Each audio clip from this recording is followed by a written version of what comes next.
Bienvenido al canal Confesiones Familiares, el lugar donde historias reales de amor, secretos y superación te encuentran exactamente cuando más necesitas escuchar que no estás solo. Aquí, cada historia carga una verdad que ningún guionista sería capaz de inventar, porque la vida, cuando decide sorprender, no pide permiso y no avisa la hora. Quédate hasta el final de esta historia. Va a cambiar la forma en que ves a las personas que amas. Hay cosas que solo el tiempo es capaz de construir.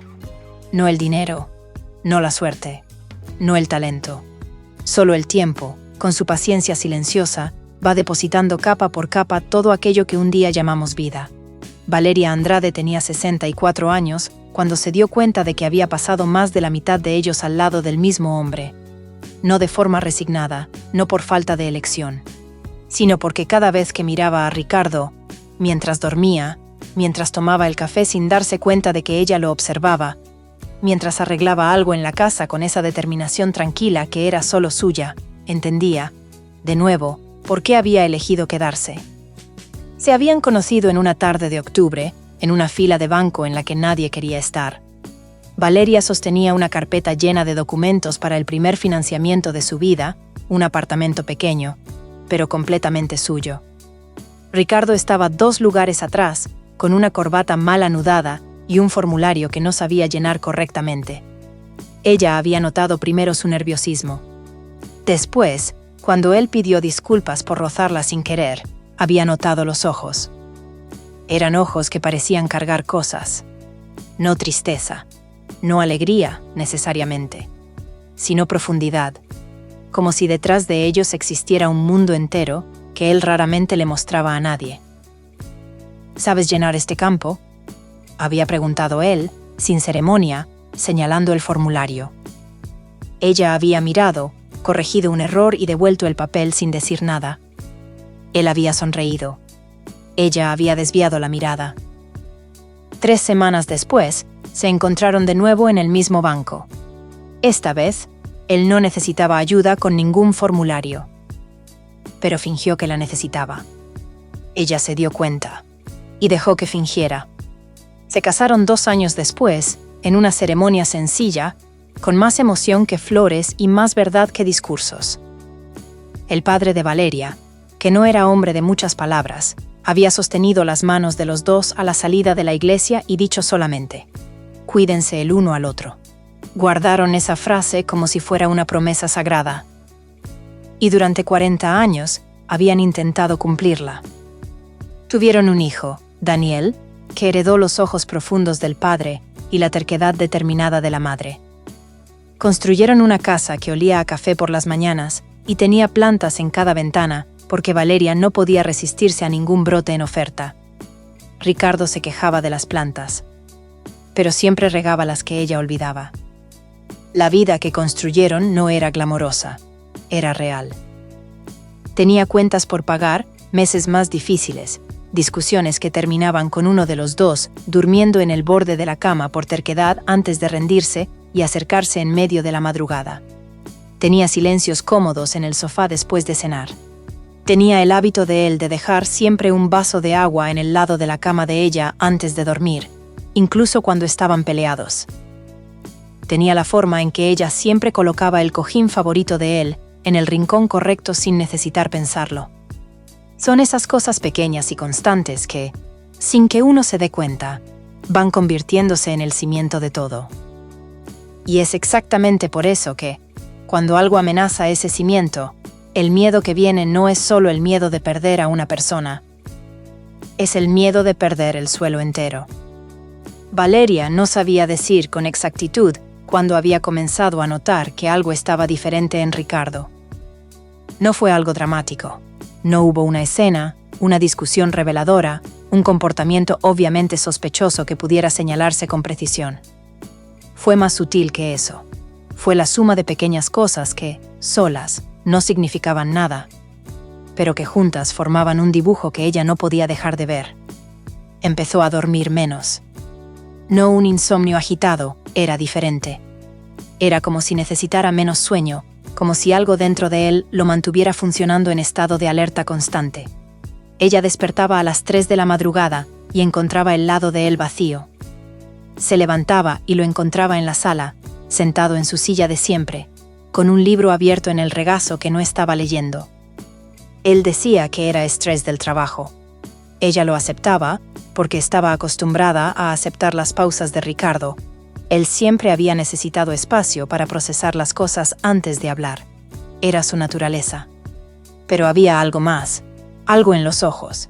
Esos ojos que ella conocía como conocía su propio reflejo habían adquirido una cualidad nueva, una tensión baja y permanente que no desaparecía ni cuando sonreía, ni cuando bromeaba con Daniel, ni en los momentos en que parecían completamente normales. Era como un músculo contraído que había olvidado cómo relajarse. Ella preguntó una vez, directamente: «Ricardo, ¿qué te está pasando?». Él la había mirado por un momento largo, de esa manera suya, como si estuviera evaluando el peso exacto de cada palabra antes de usarla, y entonces había respondido: «Estoy resolviendo unas cosas. No tienes que preocuparte. No tienes que preocuparte». Frase que, en cualquier idioma, dicha por alguien que amas con esa tonalidad específica, significa exactamente lo contrario de lo que parece. Valeria se preocupó, pero no presionó. Porque la confianza, en un matrimonio de verdad, no es solo creer que la persona no va a traicionarte. Es también creer que cuando necesite hablar, hablará. Es dar el espacio que necesita sin convertir ese espacio en abandono. Dio el espacio y esperó. Las semanas pasaron. Ricardo fue volviéndose más cerrado, más cuidadoso con el teléfono, más atento a detalles que antes no parecían importar. Salía más temprano. Volvía con esa expresión de quien acaba de resolver algo difícil o de quien está a punto de tener que resolver algo aún más difícil. Valeria comenzó a hacer lo que toda persona que ama hace cuando siente que algo está mal pero no tiene pruebas y no quiere ser injusta. Empezó a observar. Sin espiar, sin hurgar, solo prestando atención a la manera en que él atendía el teléfono y cambiaba de habitación, al cuidado redobrado que empezó a tener con los documentos que dejaba sobre el escritorio, a la forma en que la miraba a veces, con una ternura que parecía tener urgencia, como si quisiera guardar algo. Una noche, él había llegado tarde y ella había fingido estar dormida. Sintió cuando se acostó a su lado. Sintió cuando se quedó un largo tiempo despierto en la oscuridad. Y entonces, suave y despacio, como quien cree que el gesto no va a ser notado, él había encontrado su mano debajo de las sábanas y simplemente la había sostenido. Sin apretar, sin llamarla, solo sostenido. Ella se había quedado inmóvil, con el corazón latiendo fuerte, fingiendo que dormía, y había pensado: sea lo que sea, él sigue aquí. Sigue sosteniendo mi mano. Y había decidido seguir esperando. Fue un miércoles común cuando todo cambió. Valeria estaba en la cocina cuando escuchó la llave en la puerta y supo por la manera de los pasos más lentos de lo normal, más pesados, que esa no sería una tarde común. Ricardo entró, se detuvo en el corredor por un segundo antes de seguir hasta la cocina, y cuando llegó hasta ella había algo en su rostro que ella nunca había visto antes. No era exactamente miedo. Se parecía más a la expresión de alguien que ha cargado un peso solo durante demasiado tiempo y ha llegado al punto en que necesita, finalmente, poner parte de él en otros hombros, aunque no quiera, aunque duela. Él no se sentó. Se quedó de pie, con las manos en los bolsillos, y por un tiempo ninguno de los dos habló. Ella esperó. Valeria comenzó, y había una cualidad en su voz que ella no supo clasificar. No era la voz de cuando estaba preocupado por el trabajo. No era la voz de las peleas antiguas. Era una voz más honda, más quieta. Necesito pedirte algo, y necesito que confíes en mí sin que pueda explicarte todo ahora. Ella apagó el fuego. Se giró completamente hacia él. Necesito que retires todo el dinero de nuestra cuenta conjunta, continuó, eligiendo las palabras con ese cuidado que era siempre el cuidado de quien sabe el peso de lo que está diciendo, y lo transfieras a una cuenta que sea solo tuya. Que no tenga mi nombre en ningún lugar. El silencio que siguió duró solo unos segundos, pero pareció mucho más largo que eso. Valeria lo miró. Lo miró de verdad, de la manera en que miras a alguien cuando intentas leer no solo lo que dice, sino todo lo que no está diciendo. Buscó en su rostro señales de culpa, de engaño, de algo que no encajara con el hombre que conocía. No encontró nada de eso. Lo que encontró fue cansancio. Y debajo del cansancio, algo que reconoció como amor, el tipo de amor que duele porque es responsable, porque considera al otro antes que a sí mismo, porque está dispuesto a ser malinterpretado para proteger. ¿Por qué?, preguntó ella. Ahora no puedo explicarlo. Su voz era firme, pero había algo en ella que temblaba en los bordes. Pero cuando pueda, te explico todo. Te juro que te explico todo. Ella se quedó mirándolo por un largo tiempo. 40 años pasaron por su cabeza en fragmentos rápidos y sin orden. La fila del banco en una tarde de octubre, el brote de helecho que él regaba sin avisar, la mano sosteniendo la suya en la oscuridad, el vaso de agua siempre en el lado de la cama, la expresión del padre de ella a la salida de la iglesia. Cuídense el uno al otro. Está bien, dijo ella, simplemente. Y fue eso. No hubo más preguntas esa noche. No hubo llanto, no hubo acusación, no hubo el tipo de escena que cualquier persona, mirando desde afuera, podría decir que sería justificable. Solo esas dos palabras simples que llevaban dentro 40 años de razón para ser dichas. Él cerró los ojos por un segundo. Cuando los abrió, había algo diferente en su rostro, un alivio mezclado con un dolor que ella no supo explicar bien, pero que se quedó con ella mientras terminaba de preparar la cena y mientras comían juntos casi en silencio, y mientras él la abrazó en la puerta del cuarto esa noche con una fuerza que parecía tener más que cariño dentro de ella. Parecía despedida. Pero ella no dejó que ese pensamiento se fijara. Valeria fue al banco a la mañana siguiente. Era un jueves. Había fila. El gerente que la atendió era nuevo, no lo reconocía, y tuvo que explicar lo que quería 2 veces antes de que él procesara la solicitud. Firmó los papeles necesarios. Esperó a que la transferencia fuera confirmada. Salió del banco con el comprobante doblado en la cartera y el corazón un poco más pesado que cuando había entrado. Durante todo el proceso, parte de su mente estuvo buscando razones lógicas para lo que estaba haciendo. ¿Problemas en la empresa de Ricardo? Una deuda que había asumido sin contárselo. Alguna cuestión fiscal, algún error burocrático que necesitaba corregirse de esa manera. Intentó cada hipótesis que pudo construir, trató de encajar las piezas de un modo que tuviera sentido, sin que el sentido fuera aterrador. Ninguna hipótesis cerraba completamente. Pero había hecho lo que él pidió, y ahora esperaría. Intentó hablar con él durante la tarde. El teléfono llamó, y fue al buzón de voz. Dejó un mensaje corto. Está hecho. Llámame cuando puedas. Estaba vacío. Se levantó, recorrió la casa. No había ninguna luz encendida en ningún lugar. El carro no estaba en el garaje. Se quedó parada en medio de la sala por un tiempo que no supo medir, sintiendo esa ausencia como algo físico, casi con peso y temperatura. Volvió a la cama. No durmió. A la mañana siguiente, cuando el sol ya estaba alto y el silencio de la casa tenía una calidad diferente, no el silencio de la mañana común, sino un silencio que parecía esperar algo, intentó llamar de nuevo. El número estaba fuera de área.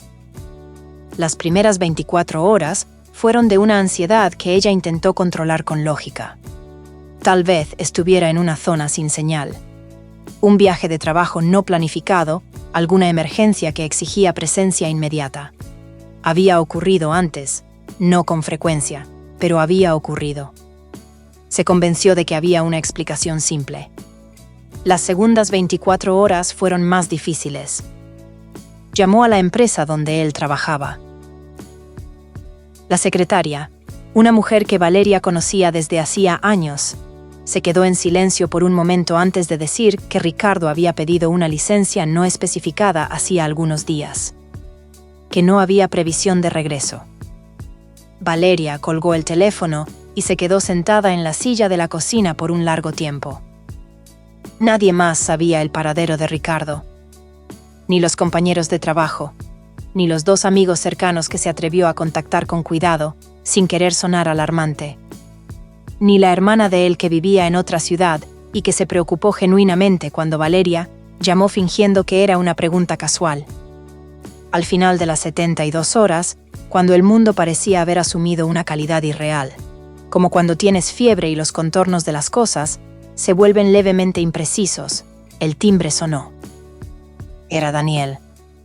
Lo vio por la ventana antes de abrir la puerta y supo de inmediato, por la manera en que estaba parado en el corredor, con los hombros ligeramente curvados hacia adentro, con esa expresión que conocía desde que él tenía 5 años y había roto la ventana del vecino con una pelota, que no estaba ahí con buenas noticias.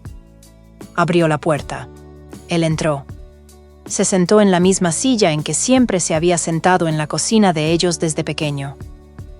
«Mamá», comenzó, y su voz tenía la misma calidad que la voz del padre 2 días antes.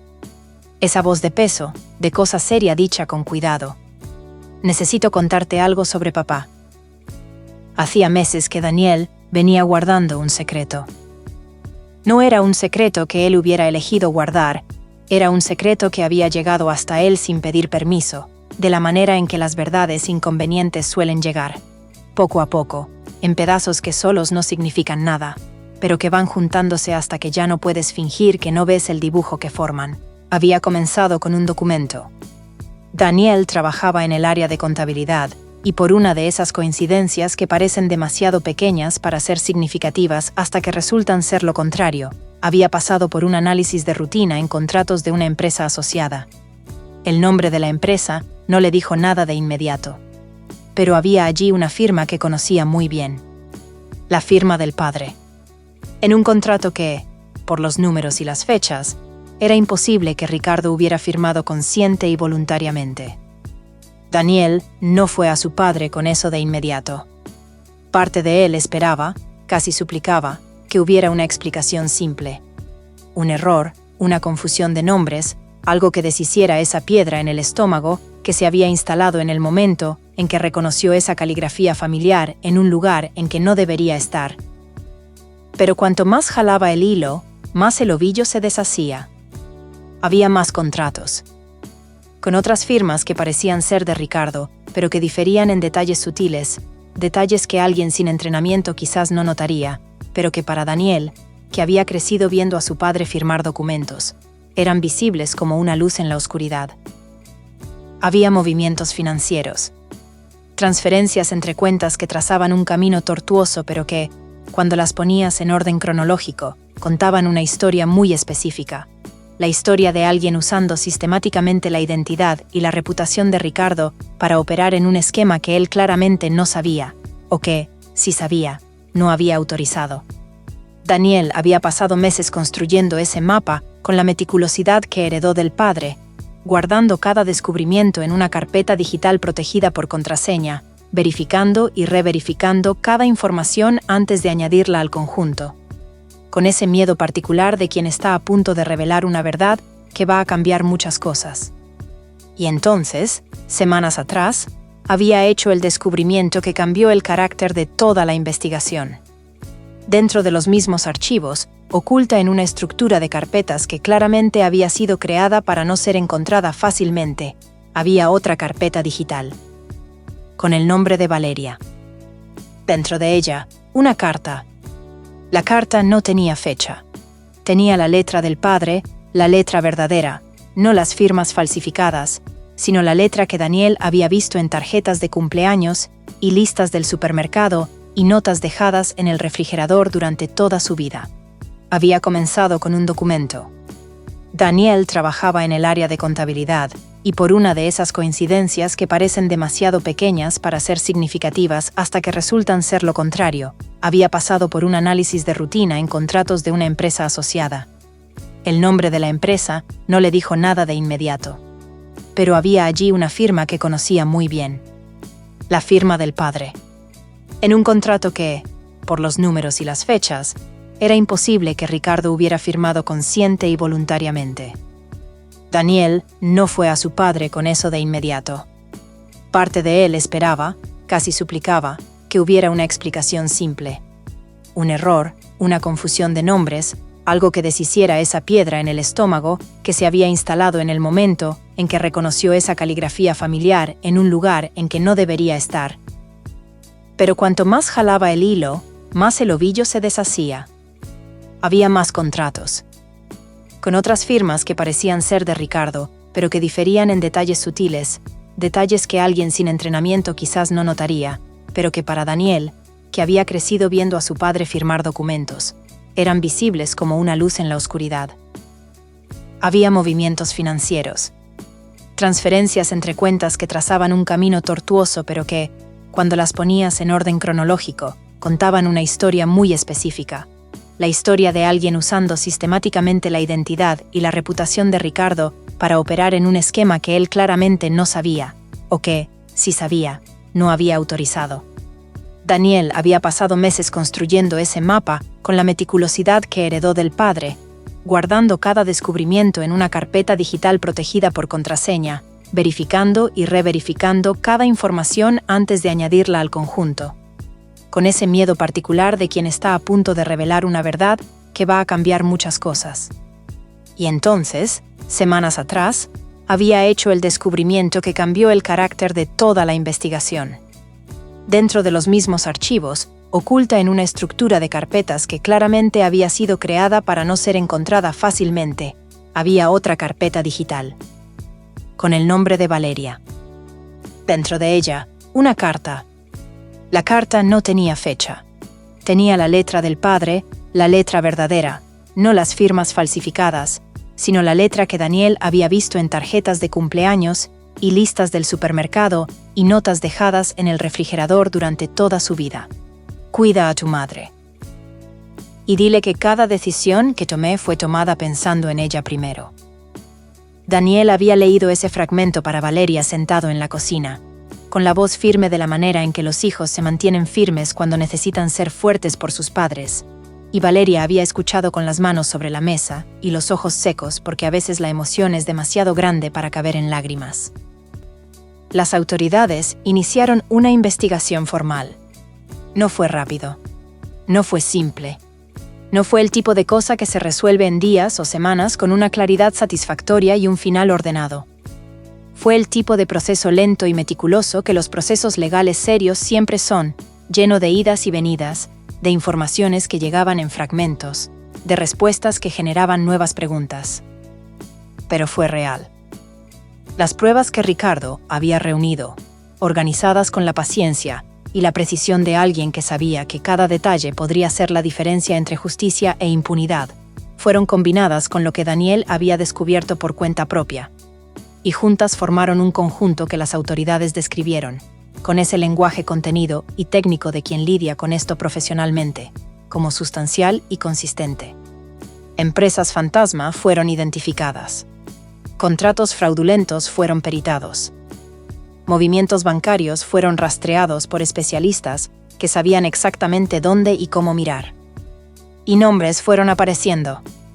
No eran extraños, eran rostros conocidos, personas que habían estado en cenas en su casa, que habían saludado a Valeria por su nombre y preguntado por Daniel con el tipo de familiaridad que parece cálida, pero que, a la luz de lo que estaba siendo revelado, adquiría un significado completamente diferente. Había gente que conocía la rutina de la familia, que sabía de los planes de Ricardo, de las operaciones de la empresa, de los acuerdos comerciales que él había construido a lo largo de años. Gente que había convertido esa intimidad en instrumento. Valeria procesó cada información con la calma de quien ha aprendido, a lo largo de meses difíciles, que derrumbarse no ayuda a nadie. Había llorado, había noches en que el peso de todo era demasiado grande para ser contenido, noches en que se quedaba sentada en la oscuridad del cuarto escuchando el silencio del lado de Ricardo en la cama y sintiendo la ausencia como un dolor físico. Había momentos de rabia también, de esa rabia que no tiene objeto claro y quema por dentro porque no sabe a dónde ir. Pero había también, persistiendo por debajo de todo, algo que no sabía nombrar exactamente pero que reconocía como fe. No fe religiosa, necesariamente, Algo más específico que eso. Fe en él. En el hombre que había regado las plantas que ella olvidaba. En el hombre que dejaba agua en el lado de la cama, incluso cuando estaban peleados. En el hombre que había sostenido su mano en la oscuridad sin llamarla, sin exigir, solo como un gesto de presencia. Ese hombre no había huido. Ese hombre había elegido el camino más difícil porque era el camino correcto. Y lo había hecho solo, en silencio, cargando el peso entero para que ella no tuviera que cargarlo. Hubo un período, que se extendió por semanas y luego por meses, en que Valeria vivió en una especie de suspensión. La vida continuó, de la manera en que la vida insiste en continuar independientemente de lo que estés atravesando. El desayuno necesitaba hacerse. Las cuentas necesitaban pagarse. Las plantas necesitaban regarse, y ella las regaba, todas, incluyendo las que Ricardo siempre regaba, con una atención redoblada que era al mismo tiempo hábito y promesa silenciosa. Daniel aparecía con frecuencia, a veces para traer información sobre el avance de la investigación, a veces simplemente para estar presente, para sentarse en la silla de la cocina y tomar café con ella y no decir nada importante, que es lo que hacen los hijos cuando saben que lo que necesitas no son palabras sino compañía. Valeria retomó algunas de las actividades que había dejado de lado en los meses anteriores. Volvió al grupo de lectura que frecuentaba desde hacía años y que había abandonado sin darse cuenta. Retomó las caminatas matutinas que eran su momento de silencio organizado, donde los pensamientos podían circular sin necesitar ir a ningún lado. Llamó más a la hermana que vivía en otra ciudad y con quien había perdido el contacto gradualmente por falta de energía.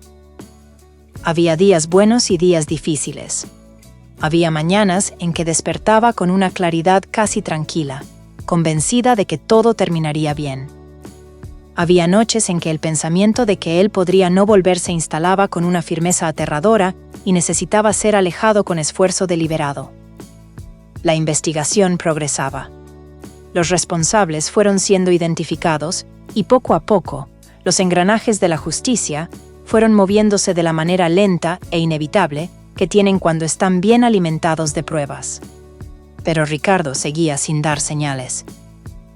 Y con cada semana que pasaba, una parte de ella, pequeña, pero persistente, empezaba a considerar la posibilidad de que la espera fuera permanente, que tal vez el costo de lo que él había elegido hacer fuera más alto de lo que había calculado, que tal vez las pruebas llegaran donde necesitaban llegar y la justicia se hiciera, pero que el precio pagado por todo eso fuera él. Era una posibilidad que no dejaba crecer, pero que tampoco podía eliminar completamente.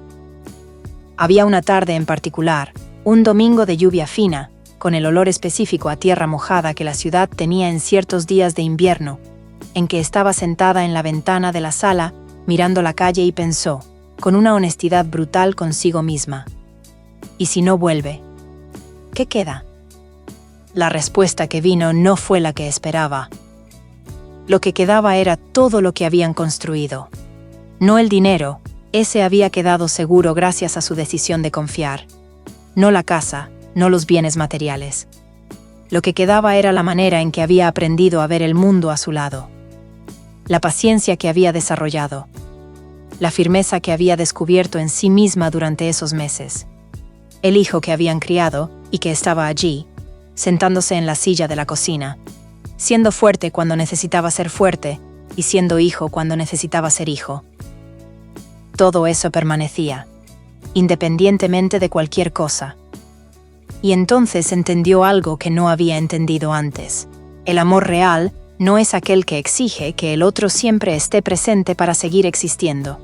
Es aquel que transforma a la persona que eres de una manera tan fundamental que sigue siendo real incluso en la ausencia. Es aquel que te deja más entera de lo que te encontró. Se quedó mirando la lluvia por un largo tiempo después de ese pensamiento. Y cuando el teléfono sonó, no saltó de la silla.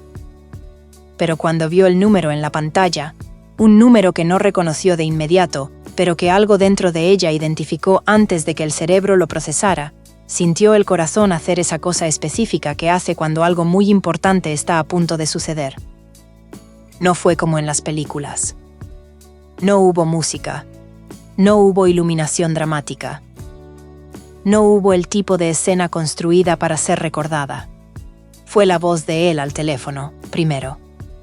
Cansada, pero entera. Diciendo su nombre de una manera que solo él decía, con ese acento específico en la segunda sílaba que ella había tardado años en notar conscientemente, pero que había reconocido desde el principio como algo que pertenecía solo a él. Ella no habló por un momento. Después dijo: ¿Estás bien? Sí, respondió él.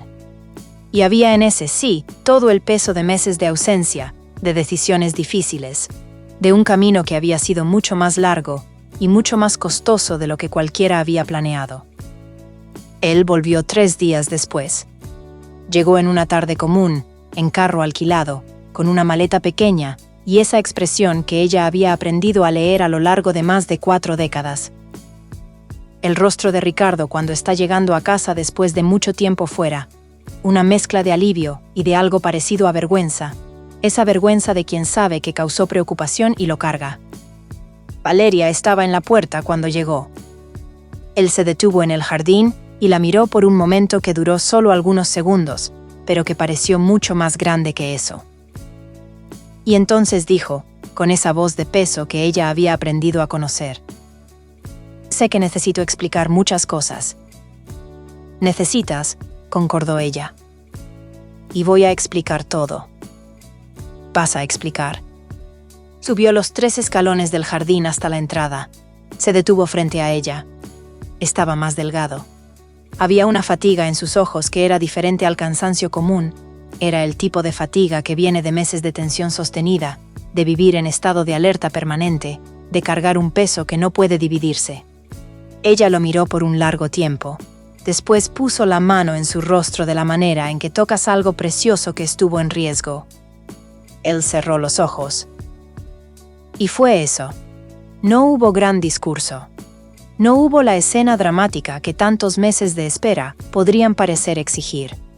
Solo ese toque, esa mirada, ese momento de presencia que decía todo lo que necesitaba decirse sin necesitar ninguna palabra. Entraron juntos. Las explicaciones llegaron, todas ellas. Ricardo pasó horas, a lo largo de días, contando lo que había vivido. No de una vez, no en una narrativa ordenada, sino de la manera en que las historias difíciles suelen contarse, en pedazos, en momentos en que la memoria cede y las palabras vienen, intercalados con silencios que Valeria aprendió a respetar. Ella escuchó todo.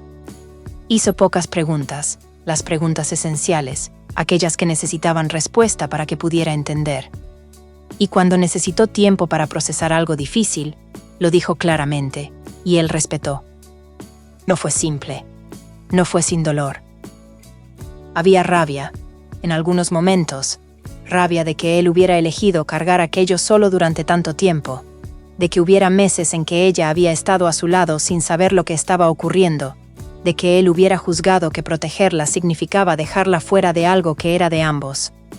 Era una rabia legítima, y la expresó sin pedir disculpas por ella. Él escuchó. No se defendió antes de escuchar completamente.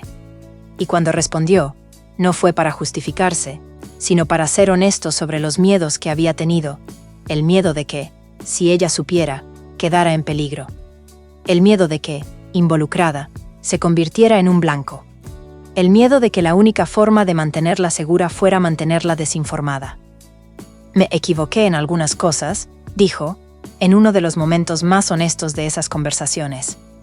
Sé que me equivoqué, pero en ningún momento dejé de pensar en ti primero. Ella se quedó en silencio por un tiempo después de eso.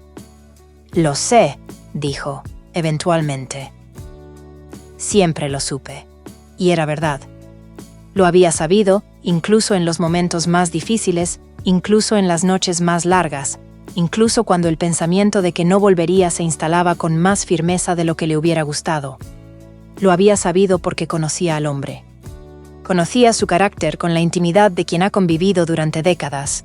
No la intimidad superficial de quien simplemente coexiste, sino la intimidad profunda de quien presta atención, de quien aprende a lo largo de los años a distinguir quién es realmente la persona de lo que las circunstancias, hacen parecer que es. Y esa distinción había sido la diferencia entre derrumbarse y permanecer. Hubo un proceso de reconstrucción. Como todo proceso de reconstrucción, fue imperfecto y no lineal. Había días mejores y días en que el peso de lo ocurrido se hacía sentir de maneras inesperadas. Pero había también, persistiendo por debajo de todo, algo que había sobrevivido a todo lo que se había intentado contra él, el cimiento. Esas pequeñas cosas constantes que son el cimiento real de cualquier relación que dura. El desayuno. Las plantas en las ventanas. El vaso de agua siempre en el lado de la cama. Y un día, algunas semanas después del regreso, Valeria despertó de madrugada y extendió la mano hacia el lado de él. Estaba ahí. Cerró los ojos de nuevo y se quedó escuchando la respiración de él en la oscuridad. Esa respiración que había aprendido a conocer como conoce el propio ritmo del corazón. Y pensó que había cosas que no tenían nombre suficientemente preciso en el idioma. Cosas que solo existían como sensación. La sensación específica de estar al lado de alguien que elegiste y que te eligió, después de todo lo que la vida intentó hacer con esa elección. Y la sensación de darse cuenta de que la elección sobrevivió. Hay una pregunta que queda después de todo esto. No es la pregunta obvia, la pregunta de si Valeria hizo bien en confiar, si Ricardo hizo bien en proteger de esa manera, si las decisiones que cada uno tomó fueron las decisiones correctas. Esas preguntas tienen respuestas complejas y probablemente cada persona que escucha esta historia las responderá de una manera diferente, basándose en la propia experiencia, en los propios miedos, en el propio tipo de amor que conoce. La pregunta que queda es más simple y más difícil al mismo tiempo. ¿Qué harías tú en el lugar de Valeria? No en relación a la transferencia bancaria. Esa es la parte más fácil de la historia, paradójicamente. En relación a lo que viene antes y a lo que viene después. En relación a seguir creyendo en alguien cuando las circunstancias hacen que esa creencia sea difícil. En relación a distinguir, cuando todo está confuso y aterrador, lo que es desconfianza legítima y lo que es miedo que distorsiona la realidad. En relación a mantener la fe en un vínculo, cuando ese vínculo está siendo puesto a prueba de maneras que no pediste y no mereces. No hay respuesta universal para eso. Pero hay algo que esta historia sugiere con una claridad que no necesita explicación larga, que conocer a alguien de verdad, no solo conocer los hábitos y las preferencias y las historias, sino conocer el carácter, la esencia, lo que la persona hace cuando nadie está mirando y cuando el costo de hacer lo correcto es muy alto. Es una de las formas más valiosas de inteligencia que existe. Y que ese conocimiento, construido a lo largo de años de atención y presencia, es capaz de guiar incluso cuando las circunstancias ofuscan todo lo que debería estar claro. Valeria no tenía certeza. Estaba asustada, confundida, y había momentos en que la duda era mayor de lo que le hubiera gustado admitir. Pero había algo más profundo que la duda, algo que había sido construido a lo largo de 40 años de pequeñas verdades acumuladas, y fue ese algo lo que la guió cuando las certezas no estaban disponibles. Eso no es ingenuidad. Es una forma de sabiduría que solo quien amó de verdad, y prestó atención en ese amor, aprende a tener.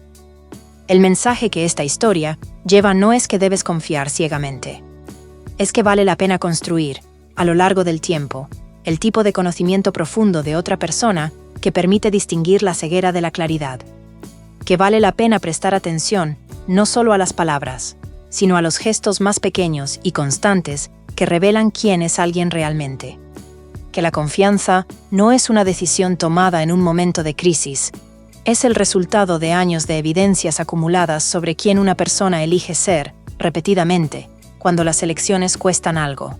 Y que cuando tienes ese tipo de conocimiento, cuando construiste ese tipo de cimiento, hay momentos en que lo más sabio que puedes hacer es simplemente usarlo. Aunque sea difícil. Especialmente cuando es difícil. Llegaste hasta aquí, y eso significa que esta historia te tocó de alguna manera. Gracias por eso. Ahora quiero escucharte. ¿Habrías hecho lo que hizo Valeria? ¿Habrías confiado, sin explicación completa, en una decisión tan grande como esa? ¿O la duda habría sido más fuerte? Deja tu respuesta en los comentarios, los leo todos, absolutamente todos.